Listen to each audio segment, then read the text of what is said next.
2016, I was doing my Under His Influence tour. It was a 32-city tour. We did every major city, did 4 outside the country. About 500 to 1,000 people would show up, and it was my own event, and I was burnt out. Personally, I was going through some things. Professionally, I was going through some things. I knew I had to make some decisions that I didn't want to make, but I knew I did have to make. And in San Francisco, I got to my breaking point. And the beautiful thing about a breaking point, you either can break down or break through. Yeah. And I was choosing to break down, but as I always say, I smiled for the camera. Even though I was down behind the scenes, I mustered up the strength and I said, you know what, let me go out here and inspire people. And I did. And nobody knew what I was going through except me. And I went backstage after the event, went back to this alleyway, and I cried like a baby. Wow. Because I was so overwhelmed and I didn't have peace in my life. And this is at the, I wouldn't say the height at that time. So the videos are going viral and everybody's asking me to speak and this tour is going great, but yet I didn't have peace. And as I was in the alleyway, a guy, he seemed like he was homeless, but he walked down the alleyway and he saw me. And he kind of laughed and smiled and said, "Oh, you're that guy that everybody's here to see." And I said, "Yeah, I'm Trent." He's like, "Yeah, that's your name." He said, "Man, like it must be bad to be you."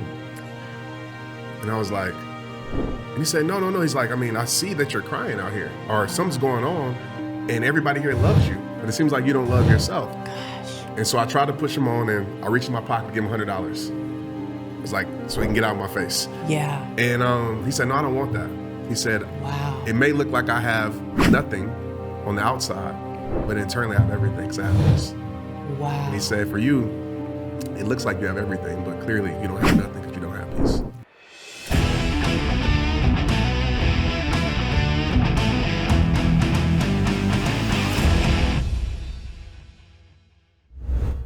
Hey, thanks for tuning in to True Grit and Grace. I'm Amberly Lago, and I have a real treat for y'all today. One of my good friends, Trent Shelton, is with us. You guys, he is a former NFL player. He is now a sought-after, global speaker who speaks, all over the world. He's got millions and millions of followers. He's written 3 books. His newest book is called Protect Your Peace.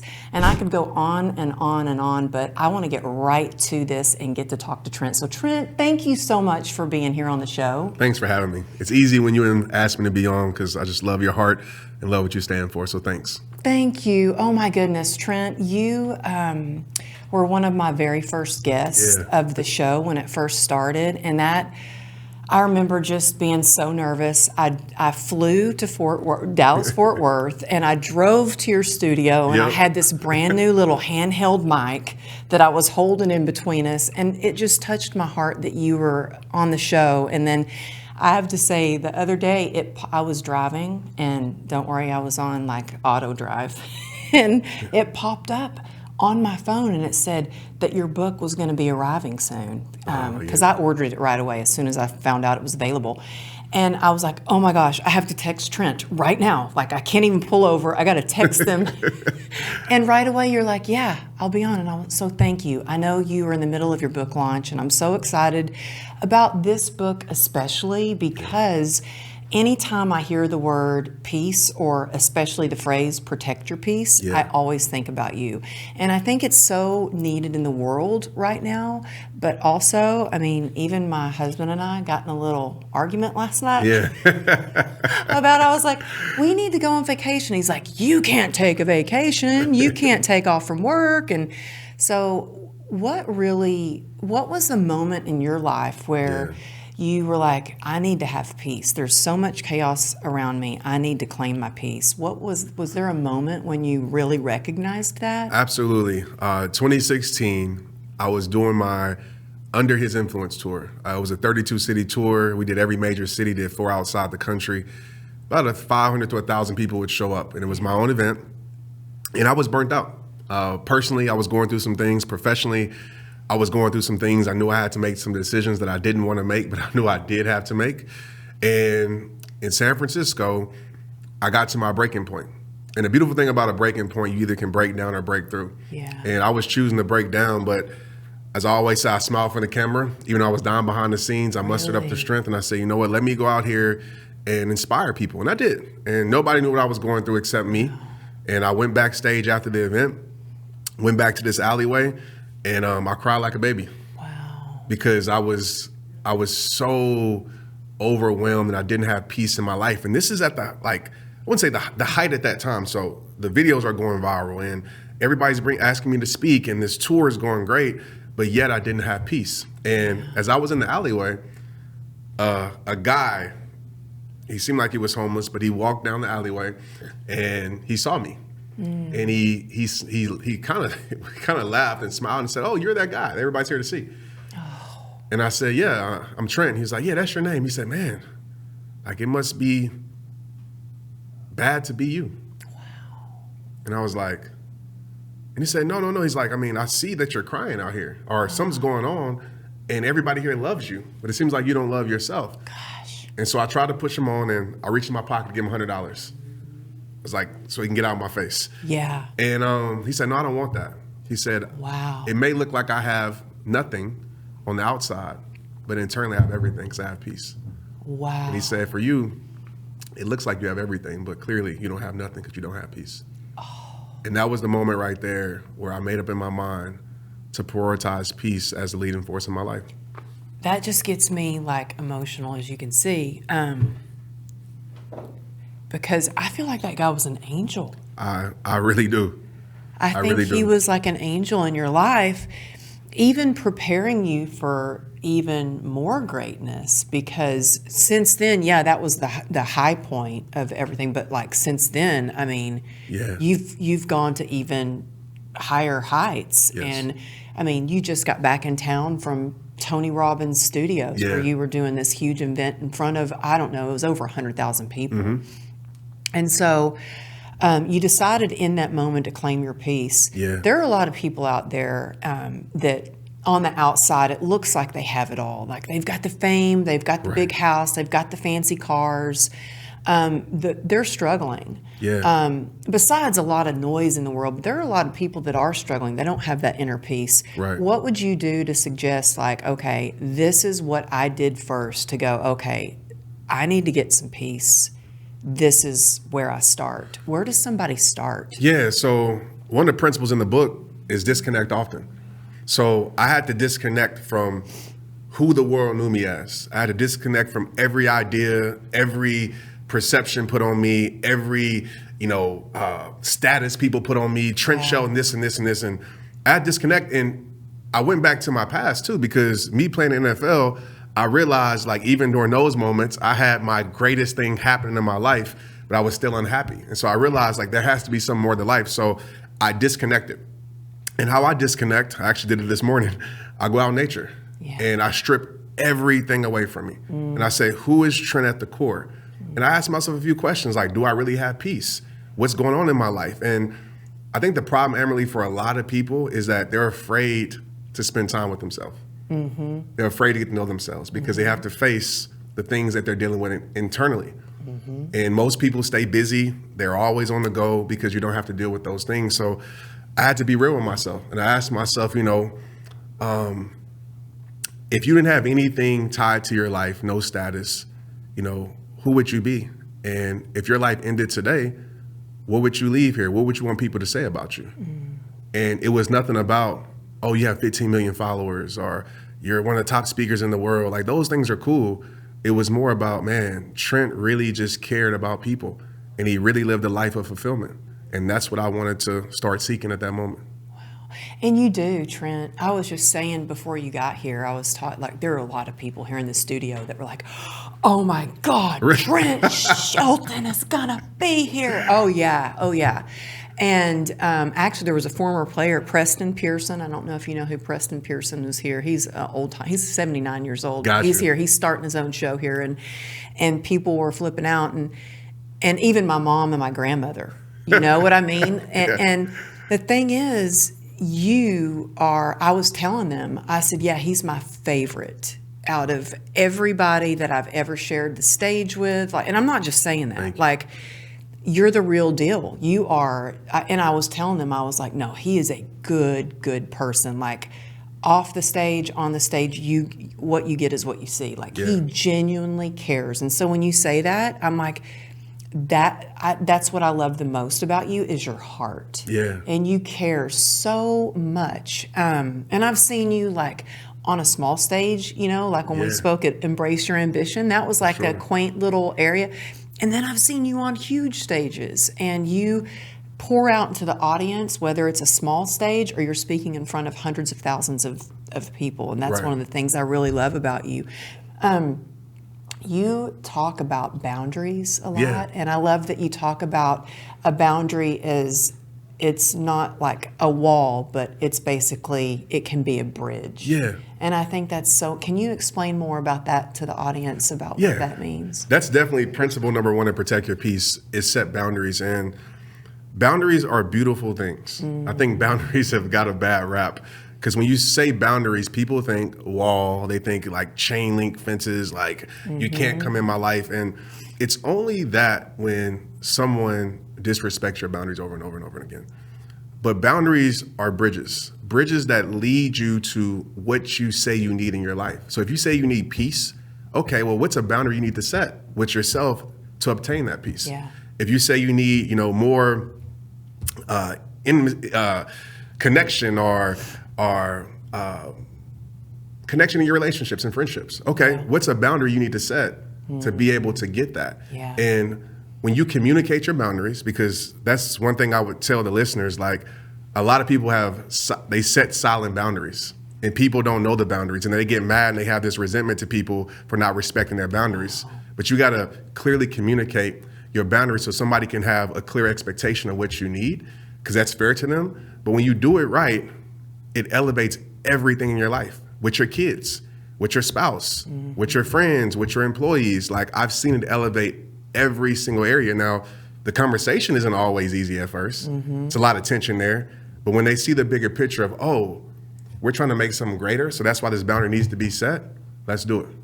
Yeah, and I think that's hard sometimes at first, for me anyway, to set a boundary. And I think when I looked deep down at what that was, is I had to know that I was worthy enough to set that boundary.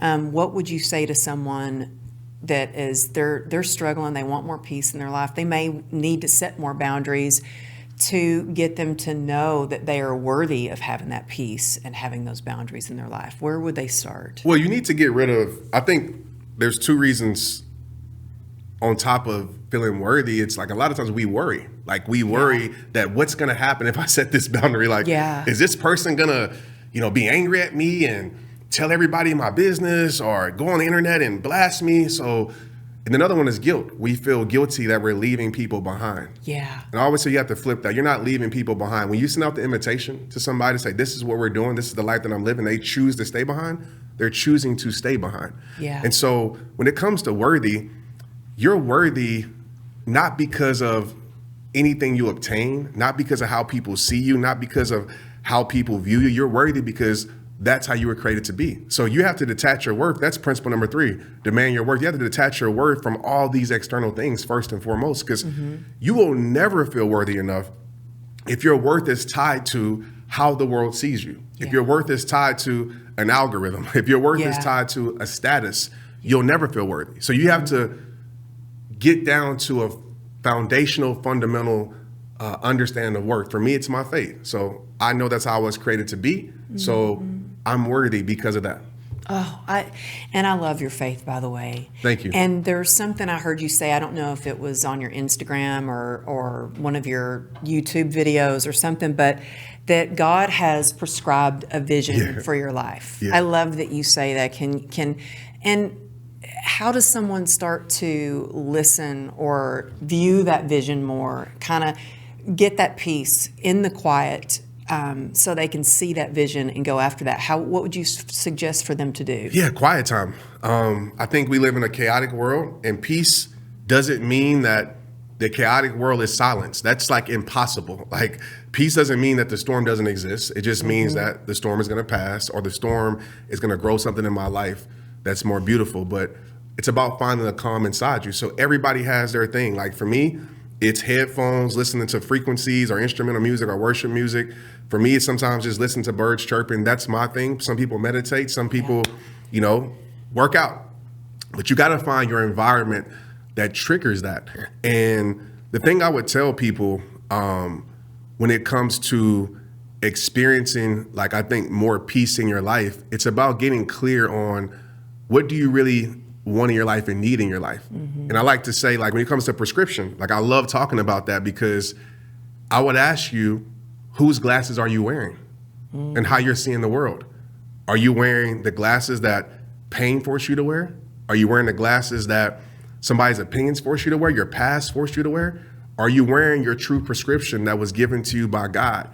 And as long as you're wearing somebody else's lenses, you're not gonna see clear. You're gonna feel confused because you're living a life that those things have now influenced you to live instead of living the life that you're meant to live. So you have to be comfortable with saying, you know what, I'm taking off these glasses and I'm gonna trust my vision. And when you trust your vision, people aren't gonna understand it. People aren't gonna see it. People aren't gonna get it, nor are they supposed to. They're not. It wasn't given to them. If God wanted them to see the vision, he would have gave it to everybody else. And so you have to trust that knowing inside you. I like to say, listen to your soul. Yeah. A lot of us, intuition, you can call it discernment. Some people call it the Holy Spirit, but listen to your soul when your soul is speaking. And what is your soul saying? But a lot of us discredit it because we'll hear our soul. It says, hey, Amberly, go for this, or hey, Trent, do this. Then we look outside at the external alignment. We're like, that don't make sense. So I'm going to follow the external. So you have to be able to find enough faith and confidence in yourself and the plan that God has put in your life to say, you know what, I'm going to trust you even when I don't understand. Yeah, and I know, like, when you first started speaking, I mean, I relate to this so much because when I first wanted to write my book, this was before I became a speaker or anything, and I told a few family members, I want to write a book, and they're like, you're crazy, girl. You're the fitness girl. Like, you don't even know. I didn't even own a computer. Like, they're like, you don't have a college education. Just go back to the fitness.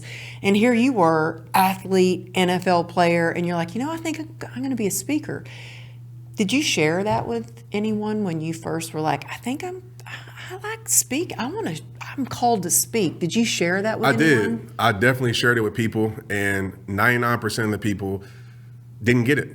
Yeah. They didn't see it because all they saw, and it doesn't make them bad, but all they saw was who I was to them, who they knew. Yeah. They didn't see who I was becoming. Yeah. They didn't see, and sometimes they didn't want to see it because it wasn't beneficial to them. Yeah, and it's uncomfortable. Change is uncomfortable. They're like, but no, this is who you are and how you are and what you do. Don't be changing on me, you know. So, but the people who gave me the encouragement to go do it, there were people who were doing it. So oftentimes, I always say this, like, we bring our dream to people who aren't dreamers. We bring our vision to people who aren't visionaries. And, like, you got to consider the source because some people are too close to you to see your greatness. And you got to realize that. Friends, family, they're just too close. They're just too familiar with you. All you are is such and such from high school. You're just little Trent to them. That's it. So you have to be able to give your vision to the world of strangers that really need your mission so they can verify and validate the gifts inside of you. Well, Trent, you encouraged me when I was brand new. And I've told you how grateful I am for you for this. And I'm going to try not to cry when I tell you this. But I mean, okay, Trent, like, I was brand new. And I remember I was speaking at this, it was the first time I think I'd ever shared the stage with you. I take that it was the first time I'd ever been on a stage. And you were backstage, like all the other speakers were, you know, in their fancy, secluded green room or whatever. And you were with your family eating with the rest of it. Like, I always like hanging out with everybody. And you were like hanging out with the rest of us, eating and stuff. And so kind and so nice to me. And I had messaged you or DM'd you on Instagram, and I had a really important business question for you. Remember. And you sent me your number, and I texted you because I really needed some advice. And I'll never forget, my husband was like, are you kidding me? You texted Trent Shelton Amberly. Do you know who he is? And I was like, well, yeah, but I really need help. And you sent me a voice memo back and you advised me and you saved me over $20,000 on this business opportunity. And the way you encouraged me, you said, Amberly, just keep doing what you're doing. Yeah. And I did. And it's been like 4 years later. And since then, I've been able to grow, and Absolutely. I want to protect my peace. And another thing that I'll never forget is, so I finally get to your place. You come in, and we're in your place in Fort Worth, and we set up. And you come in and sit down, and you've got 2 cell phones. And I'm like, dang, I said, and I even mentioned it. I was like, you've got 2 cell phones? Like, I can barely keep up with one, and you've got 2?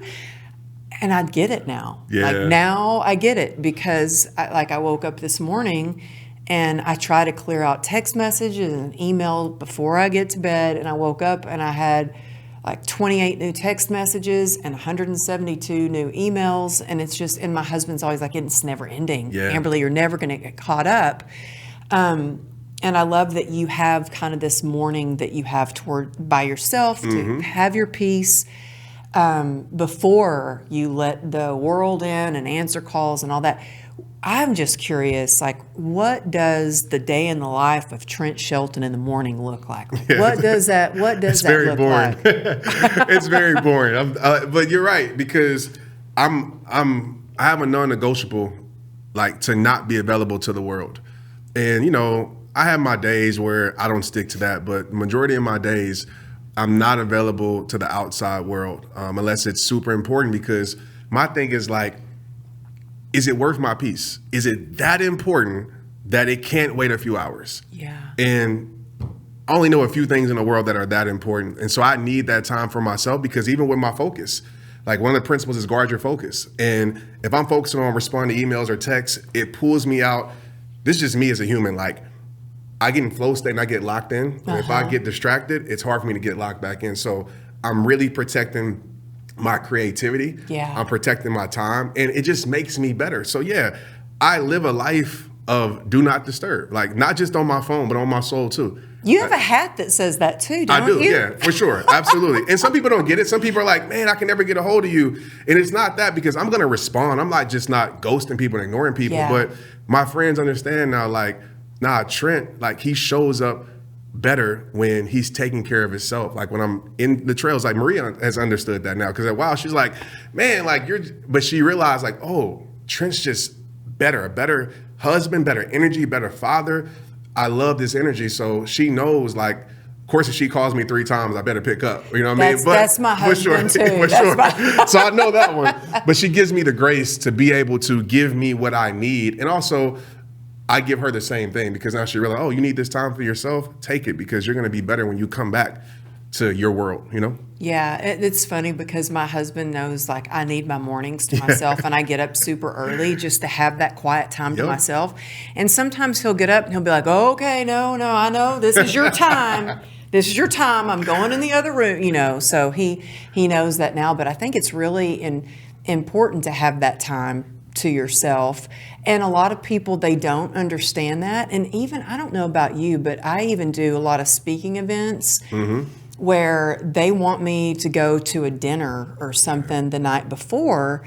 And I'm like, and they schedule me out for the whole day. They're like, you're going to have a book signing here, you're going to do meet and greet here, you're going to do this breakout room, then back on the stage. And it's like, if you want me to show up and give it my all, I need to protect my energy and to do that. Do you find that happens sometimes? All the time. Really? All the time. And I tell people that I can do it after. Like, if something after my speaking, great. Even me as a communicator, like, I love listening to speakers, but sometimes I can't, because I can't. How my energy is, my energy will get depleted very easily. Like, my team knows, like, I will give my all. I will show up as like a lion. And then after that, like, my battery's just gone. It's depleted, and I just kind of disconnect. And so if I'm not interacting, like, I remember I was at an event. It's funny you said it on the positive side, but I was at an event, and I had my headphones on. I was just to myself. And I see you. Yeah, I've been backstage with you, and you've got your headphones on, and I respect that. Yeah. When I see you, and actually, when we've been backstage before,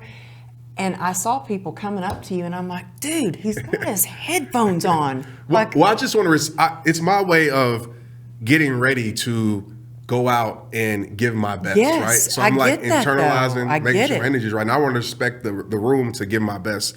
And so, but I had that situation was like, I was doing this. So after I spoke, the guy came up to us, man, I want to apologize, man, because everybody was saying like how much you're like a people person. And I was like, this dude's over here kind of by himself, not interacting. But he's like, I realized, he was like, oh, snaps, like you really get into this space that you need when you show up. And I was like, I get it now. And so, yeah, it kind of works both ways. But yeah, I would definitely protect my peace when it comes to that so I can show up and give the energy that's required. Yeah. Well, I know you have so many principles in the book, but one of them that I want to talk about, I think that you have is energy, like how to protect your energy. Because for me now, like I used to measure things by time, and I don't really do that anymore. I measure things by how much energy is it going to take for me to go fly to Florida and give that keynote and then be around all these people, which I love being around people, but I'm the kind of person where I refill my cup by being out in nature too. In fact, when I was first moving to Dallas, I was talking to you or messaged you, and I said, is there any place to go hiking out here? And you're like, well, it's not going to be like California, but you gave me some places. But I measure it in energy. How do you go about protecting your energy? Yeah, it's pretty much similar to yours. Like a lot of us think that we have an infinite amount of energy, meaning that like we're not gonna run out. And yeah, there might be some people out there, but that's definitely not me. Like my energy will go down quick. And so how I even start my day, there's the good saying like eat the frog first thing. Like that's not always my mentality, because I know sometimes eating the frog or doing the biggest task, it drains me. And I got kids, I got a lot of things I got to show up for. So what I do is I go at the task that's going to multiply my energy. So I'm gonna work out. I'm gonna create content on like most of my content is done in the morning time that I put on social because it fires me up. And I do the little things that multiplies the energy. Like I call them the generator. Yeah. Things that multiplies this energy. So when I do the big thing around 12 or 1 o'clock, like this moment, this is a big moment of my day. And so I want to make sure my energy is at the highest height so I can serve. And so that's how I do it, and it works for me. I love that. And yeah, you know what? For me, people think I'm always motivated or always full of energy, and I'm not. I get depleted. But one of the things that does energize me is moving my body and going to the gym. And so I don't, you hear everybody has their own way of doing things. Sometimes I don't always get my workout first thing in the morning, but I know if I do it later on in the day, it's going to give me energy. That's right. And it does energize me to be around certain people. Do you sense when you're around somebody that you're like, holy crap, they're sucking the life out of me? Do you sense that? Because I do. And I'm like, that person's an energy vampire. Yep. And what do you do in those cases? Like, I call them peace thieves and peace stealers in the book. Yeah, peace thieves. Yeah, they're stealing your peace. And I like that. So one of my qualities that I'm never the person to say like I'm this or I'm that, but people have always told me, said, Trent, you can read a room. Like you can read people's energy, and people will call it empath. And I do believe, I don't know if that's the word, but I do believe like I can like smell energy from miles away. And I do try to avoid it. Like I'm unapologetic about it. Like if I know somebody's calling my phone and all they want to do is complain, all they do is want something, or all they do is like talk about people, they're going to voicemail. Yeah. And I might send them a text or something like that, but and I'm very clear about that. And you can feel it on the phone. I will feel it the minute I see their name pop up on my phone. Like when I see your name pop up on my phone, I think I might jump for joy. I swear. I'm like, my God, it's Trent. Like that's how much energy you give. Like it's amazing. But yeah, you can feel it as soon as their name pops up on your phone. And I don't have a tolerance for the negativity. I don't. I mean, look, I know we all have bad days and stuff, and I'm not saying that we don't have to acknowledge those feelings, but I like to shift my perspective to something positive. And how, because I know we're running out of time, but You talk about shifting your perspective a lot too. What is Yeah. the quickest and easiest way for somebody to shift their perspective when they are one of those peace thieves? They know it. Maybe they don't know it. Maybe I need to tell them about it. But Yeah. but how? Give some advice to those people, because I know people, especially in my family, that I'm like, gosh, I wish I could shift their perspective. What do you say to somebody to help them shift their perspective or Yeah. shift your own perspective? So if you're trying to like change and save people, because I know a lot of people are like, you care so much. Yeah. You gotta. I love to say I'm giving you to God. That's not my job. That's you know, good. and that's helped me because there's so many people. Like when my mother passed, I made a promise to like everybody's gonna be okay because of me. And it was so much of a burden that I'm like trying to take care of everybody and everything. And I said I had to give these situations and people to God and let God deal with them, even though I want to see the best. Because even though I want to see the best them, doesn't mean that that's who they were meant to be. And so I have to let go of that. But to shift your perspective, it's all about questions. And I love to ask myself, like, how is this serving my energy? Simple. Like this conversation, how is this person, this interaction, how is this serving my energy? And you're not in control of the experiences, but you are in control of the meaning you give to the experiences. So I love to say experiences have no meaning until you give it one. And so for me, I love to define certain environments, certain things, and by the truth that's going to help me be able to recognize like what it really is. Because sometimes we could be blinded by like a person or a situation. So I would tell people this, to keep it simple. The next time something happens in your life and you want to take control and have power and shift your perspective from your prison to your power. Your prison perspective is blaming everybody else, is everybody else's fault. Your power perspective is taking ownership. Just ask yourself, instead of saying, what does this mean? Just ask yourself, what is this going to mean? When I say that, people are looking at me like, what does this mean? You're usually going to develop a meaning that you've had in your past that doesn't serve you. So like if I say, oh man, I got cut from the NFL, this means my life is over. I probably would say that. But in my power perspective, I'm going to say, you know what? This is going to mean, yeah, that's over, but I have a new chapter that's coming. Yeah. And I'm in control of what the meaning is going to be. So next time something happens, you take ownership and say, what is this going to mean? And create an empowering meaning that's going to serve your next season or your next chapter of your life. That's so good. It takes courage, and it's really being an acceptance for who you are and where you are on your journey. Yeah. Oh my goodness. I had written down like a million questions, and I have so many more questions to ask you. But this book, I feel like everything you do, you're so, your heart's so big and you're so authentic. And this book, you have lived it over the past few years for sure. I mean, not just with what everybody's experienced with what happened when the world kind of shut down and there's so much chaos, but I mean, the loss of your mom, then your daughter, being in the hospital, that was a scary moment. Yeah. And you have basically lived out these principles. This is not something that there's a lot of people that write books because they've got a PhD. You have got a PhD in life experience for this. And you have really, over these past few years, had to learn to protect your peace. And this is all in the book. Yes. And it's coming out. And I know that you have I don't know if it's still available. Do you still have if they pre-order? Yeah? They get what all they get if they pre-order? So you get access to my course, Self-Worth Master, which is my favorite course ever. If you're struggling with self-worth, like, it's worth it. I mean, that's a $300 course that you get for free. You also get, if you do it within the next, it'll still be available. I'm giving a giveaway to my cabin, Protect Your Peace Cabin in Broken Bow. I have a cabin, and I'm giving 3 giveaways, so you can bring up to 13 people. So 3 people are going to be able to bring whoever they want to Broken Bow, Oklahoma. Amazing. To live and experience, like, my favorite place of peace in the world. So wow. That's the huge, huge giveaway. And then there's other little things that you can get if you just go on the site and pre-order. Okay. Or order, yeah.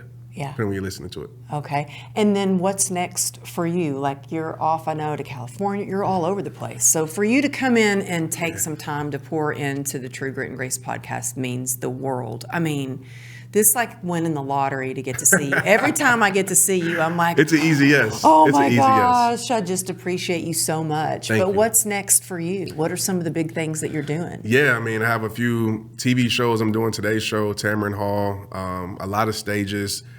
And this is premature, but it's coming. So I turned 40 this year. And so I'm doing something. You're a youngster. I'll take it. I'm doing some major. So I do an event every year. This past year was Protect Your Peace Experience, which was incredible. And it's actually an experience. I mean, it's music, it's aerial, it's the whole shebang. It looked amazing. I so wanted to be there. I was blown away. It was like incredible. Thank you. To see what you put in, like the music and everything that you put into it. And it was a huge auditorium. Yeah. It's over 1,000 people. And this year we're going to do something special. And I'm trying to figure out what it is, but around September 21st, my birthday, we're going to do something huge and special. So, be on the lookout for that. Oh my goodness. Okay, y'all, if you're not already following Trent, you have got to follow him. I mean, not just on Instagram, he's on TikTok, YouTube. Listen to his podcast. Oh my gosh, you have one of the top 0.01% podcast. Like it's the top podcast out there. And so listen to his podcast. Follow him on his journey. Order his book. Where's the best place for people to order it? Amazon. You go to TrentShelton.com, but Amazon, I would say anywhere you can find it. That's the best place. But if you're an Amazoner, that'd be great. But anywhere you can find it, Barnes & Nobles, this should be out pretty much everywhere. Yeah, but y'all head over to his Instagram. In your Instagram handle, there's a link right there that you can get the all the free stuff. That's right. Take advantage of it. Stuff. Take advantage of it for sure. Yeah. Well, Trent, thank you so much for being on the show. Like I said, I adore you. I so appreciate your time, and just thank you for being on the show. Thanks for having me. And congratulations. Thank you. I'm so excited about this book. So congratulations. Thank you so much. Thank you. And thank y'all for tuning in. We'll see you next week.